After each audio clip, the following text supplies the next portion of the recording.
Good morning, dear distinguished guests, the leaders of the industry, ladies and gentlemen.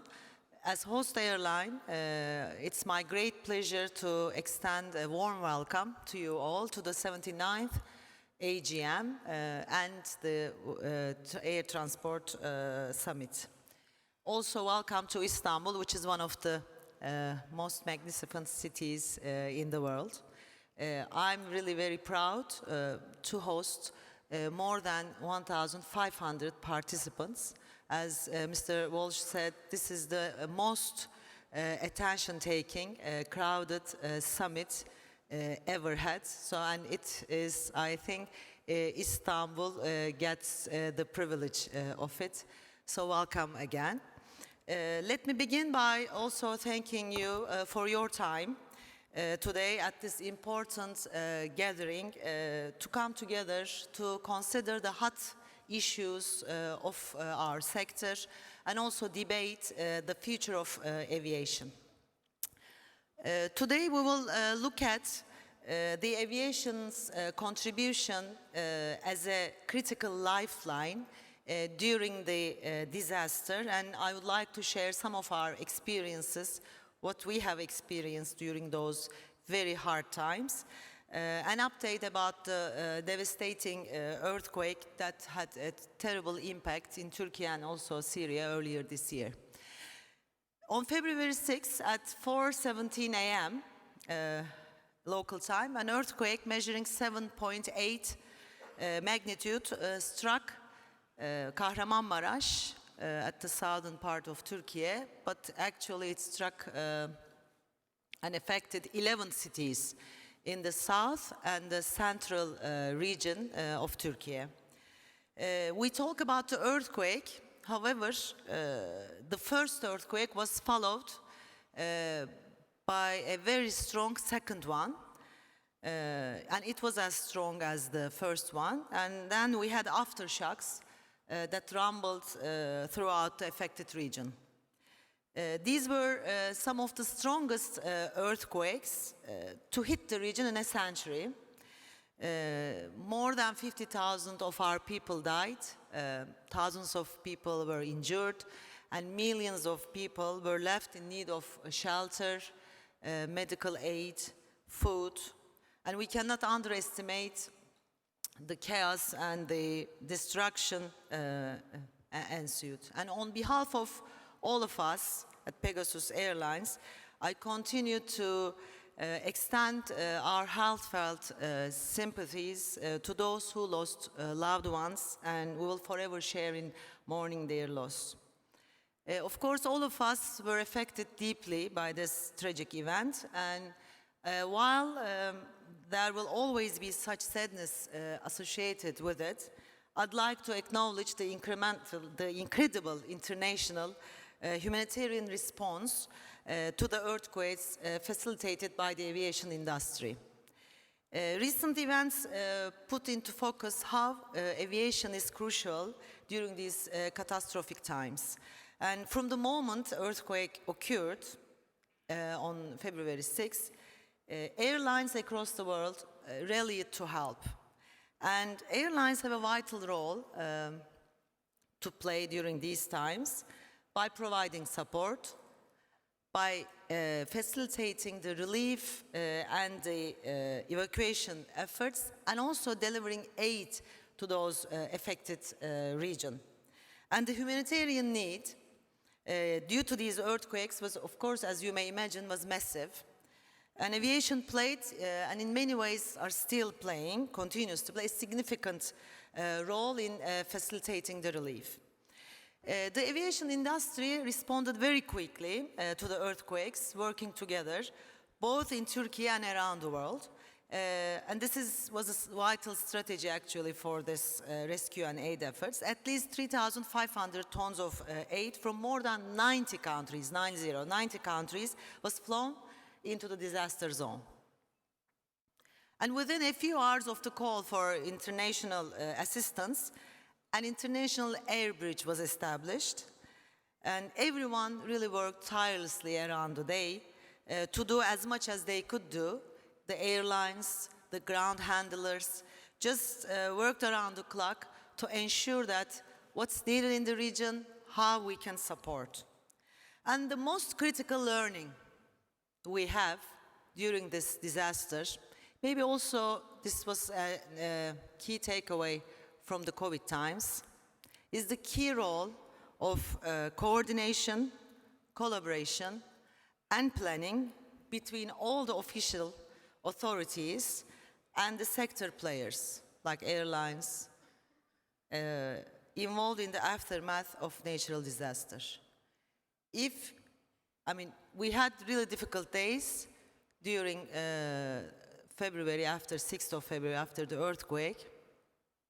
We have seen that as long as we have coordinated, we managed well.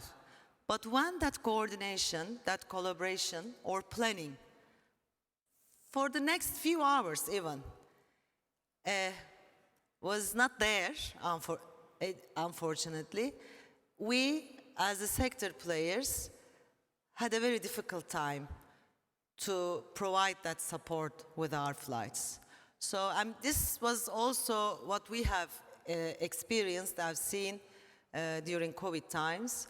So I think this key learning here, especially during crisis times, this collaboration between the government authorities, between the airlines, between all the sector players are vital, and we should never forget this. We should be, because we know that aviation is open to crisis. We hope that we will never see such devastating natural disasters or something like COVID again in our lifetime. However, we will know that we will see some crisis. So, and we should really strive for this collaboration and cooperation. I'd also would like to acknowledge and show gratitude for the significant amount of funds raised by NGOs and charities and crowdfunder campaigns, not to mention the individuals, who donated as much as they could do to provide vital life-saving aid, such as food, water, and healthcare to those affected, and even cold weather kits to help people stay warm. In the darkest of days, such an overwhelming response showed the compassion and the kindness in all of us. As Pegasus, we really spend all our resources for the region. From the moment the earthquake hit, we as a team worked tirelessly to provide support on the ground, and we operated 785 free of charge evacuation flights to carry more than 150,000 of our people on our evacuation flights from the region to Istanbul, Ankara, Izmir, Antalya, elsewhere, where they can stay safe, and how to improve also their the conditions after the earthquake. We also transported over 110 tons of aid materials and facilitated the transportation of more than 120,000 people and rescue teams to the disaster zone. By working closely with the government agencies, humanitarian organizations, local authorities to coordinate the relief efforts, we try to optimize the flow of supplies and personnel. As well as continuing our transportation support, we also helped citizens affected by the earthquake with financial aid. I really continue to be moved by this response and by the collective efforts of my colleagues at Pegasus Airlines. I'm really very proud of them all. But our work does not stop here.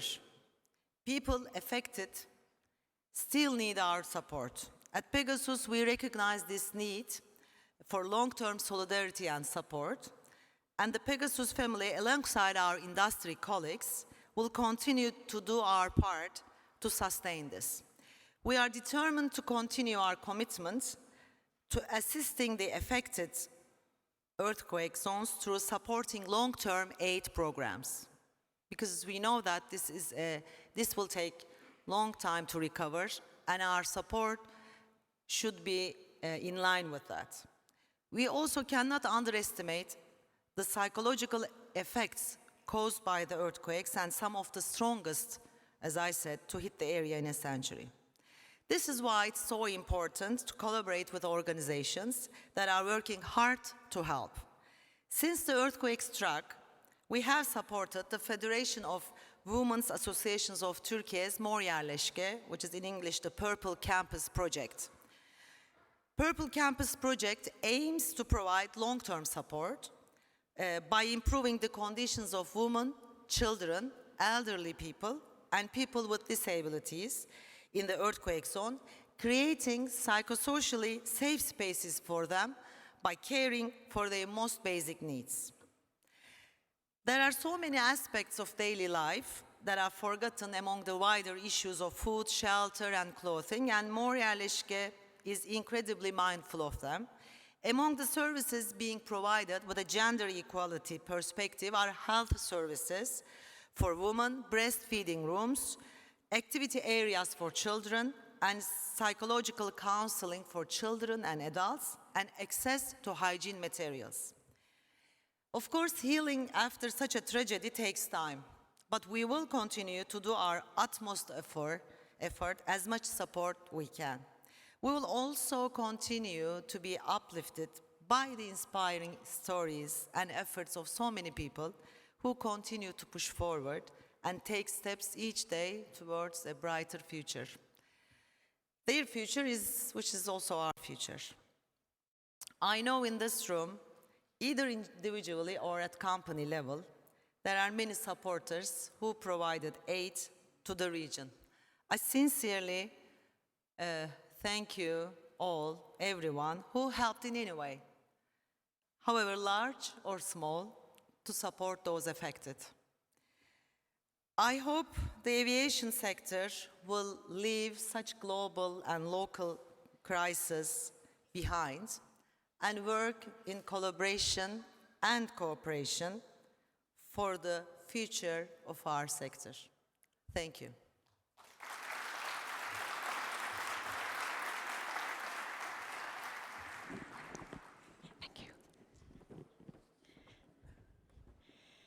Guliz, thank you very much for not only your professional perspective, but your very personal one at this time of incredible recovery. And Guliz was lovely in explaining one of the key learnings that she took out of it when she spoke about collaboration, coordination, and planning. And that doesn't happen without relationships. And the aviation industry is one of the most unique in the world in the genuine relationships that you have, that are built on trust, that are built on competence, and that are built on credibility. So thank you for Guliz for starting us all off. It is now my honor to invite Numan Olcar, the Chief Advisor to the President of Tursab, the Association of Turkish Travel Agencies, to provide insight, please, on how the tourism sector is recovering, beginning with this short video. Enjoy.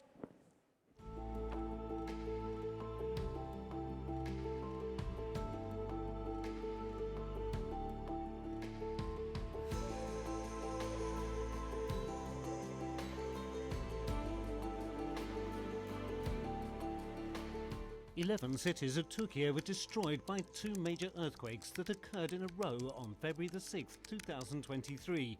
In the biggest disaster of the century, we lost tens of thousands of fellow citizens in Hatay, Adıyaman, Malatya, Gaziantep, Kilis, Şanlıurfa, Diyarbakır, Adana, Osmaniye and Eliza, and hundreds of thousands were injured. The pain we experienced is inexpressible, and it is impossible to make up for our losses. But life goes on despite everything. The healing power and the economic contribution of tourism will play a big part in healing the wounds of the people of the region, reactivating the economy and reviving the region. Because these 11 cities, which are among the most special cultural, gastronomic and faith tourism destinations not only in Turkey but also in the world, have a great potential in tourism with their values and riches.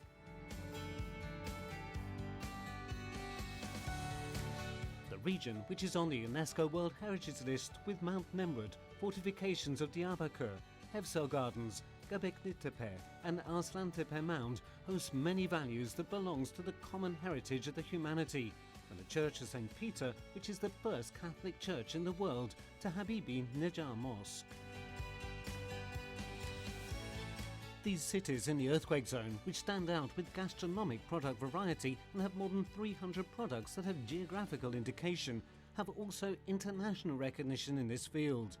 Gaziantep and Hatay are included in the UNESCO Creative Cities Network in the field of gastronomy. All these values we have are our biggest assurance to re-establish the cities, which are greatly damaged in the earthquakes economically. Based on this perspective, as Tursab, we aim to realise an approach that will revive tourism movements towards the region. We will act with an approach that will promote the region at national and international level. In this process, we expect the support of tourism sector representatives from all over the world.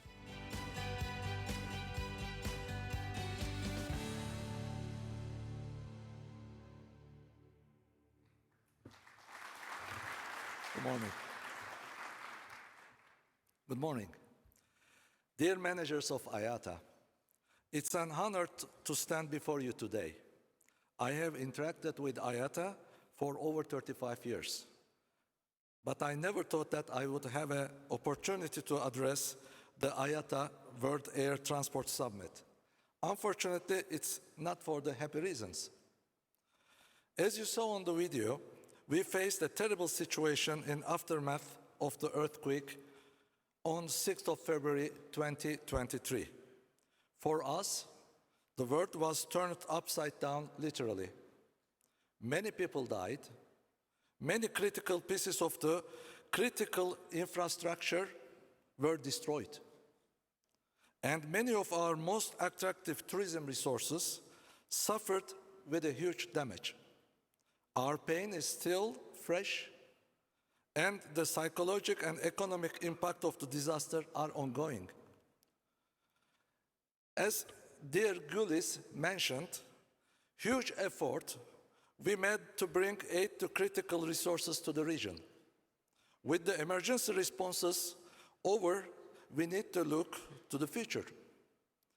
If we were to be realistic, it doesn't seem to be possible for the earthquake area to recover quickly or for the regional economy regain its former strength.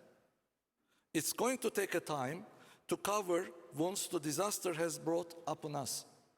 Dear attendees, in the case of tourism, as you saw on the video, the affected region has amazing tourism sites. This helps Turkey to rise the 4th places as the most visited destination in 2022. And tourism in Turkey, pre-pandemic, contributed about 5.1% in the national economy. People come to our country for great weather, for gastronomy, for the landscapes, and for our rich story. About 22% of the Turkey's World Heritage sites are in the region, and unfortunately, many of them has been damaged. Especially the museums are damaged badly. So when we look to the future, we can of course must consider the rebuilding and saving what we can do for historical treasures and reviving the infrastructure. And we must remember that the earthquake did not destroy all. The landscapes, food, weather are gorgeous as ever. And the spirit of the Turkish people remains warm and welcoming. That gives us much to rebuild with. Dearest representative of IATA, tourism with its locomotive structure that activates the economy and ensures the wheels keep turning will play a crucial role in the future of the regional economy. Therefore, we believe that when we provided with the support of tourism activities in our region, will within a 2 years time frame. As the TURSAP, Association of Turkish Travel Agencies, which has 14,000 members, under the leadership of our president, Mr. Balıkaya, we are taking an approach that revitalizes the tourism movements to the uplift in the region.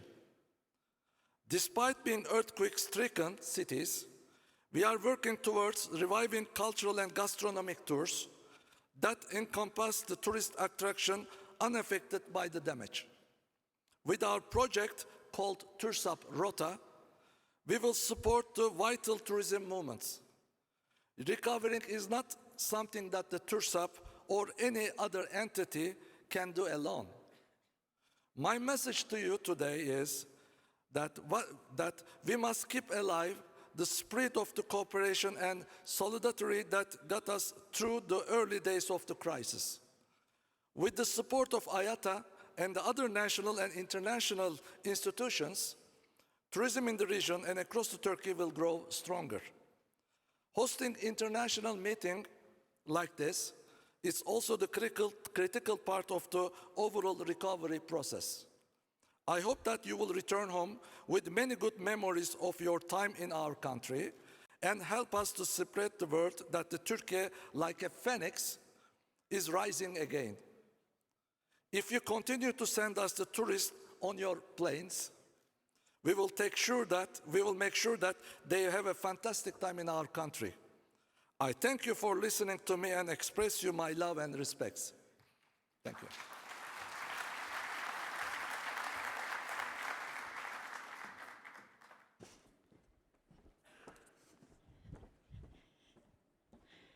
Thank you, Mr. Olcar. It's now my great pleasure to introduce Ahmet Olmuştur, the Chief Marketing and Sales Representative from Turkish Airlines, who's going to be speaking on behalf of Ahmet Bolat, the Chairman of the Board and Executive Committee of Turkish Airlines. Over to you. Thank you. Good morning. On behalf of Dr. Ahmet Bolat, I would like to salute you. Unfortunately, he couldn't make it in the last minute, so I'm going to make my best. Fellow aviation professionals and distinguished guests, ladies and gentlemen, it is a pleasure to welcome you, all of you, in Istanbul for IATA's annual general meeting, World Air Transport, IATA 2023. As Turkey's flag carrier and the airline flying to more countries than any other in the world, we are glad to be co-hosting you in this prestigious event in our hometown through our trademark Anadolu Jet. Istanbul is a historic meeting point of continents and trade routes and one of the rising stars of global aviation.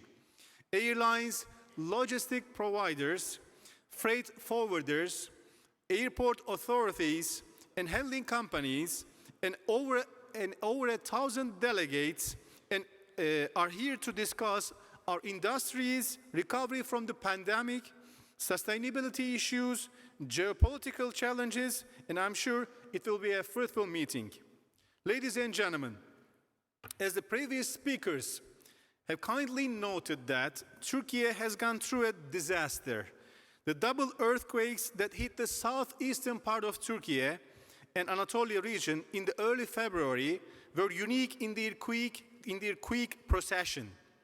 Such strong seismic events are usually separated by centuries, but in our case, they happened within only hours. Thanks to a rapid and effective response by our government and a comprehensive reconstruction plan, and we expect the region to start recovery both in terms of tourism and other economic activity as early as this summer. And Turkey, a country of the crossroad of continents, is as beautiful as it is strong. It has a story that spans millennia and proudly boasts a vast and diverse heritage of different civilizations. A combination of breathtaking natural beauty, as you have seen in the video, and historic and cultural sites, along with great food and the Turkish culture of hospitality, make visiting our country a top choice for any travel enthusiast. That is why Turkey plans to host more than 60 million tourists this year, 10 million more than last year. From Istanbul, the capital of empires, to Cappadocia, the magical landscape of fairy chimneys, and from the sunny beaches of Antalya, the Turkish Riviera to the alpine landscape of Black Sea region, Turkey offers tourists a multitude of selections to experience and enjoy. Ladies and gentlemen, As the flag carrier airline of Turkey, we consider ourselves to be a direct contributor and a stakeholder of our tourism industry. As we have seen aviation industry taking new heights right after the pandemic, we believe prospects look very promising for aviation and the tourism for the foreseeable future. As the airline flying to more countries than any other, Turkish Airlines' core mission of bridging continents, countries and cultures will carry even more meaning as we will continue to expand our wings further and make the world smaller. Once again, I bid you welcome and thank you for your participation in IATA's annual general meeting. This is the right place where we, through workshops, debates and discussions, and exchange of ideas, will tackle the challenges that await aviation together and propel our business further. Have a great stay in Istanbul and enjoy. Thank you.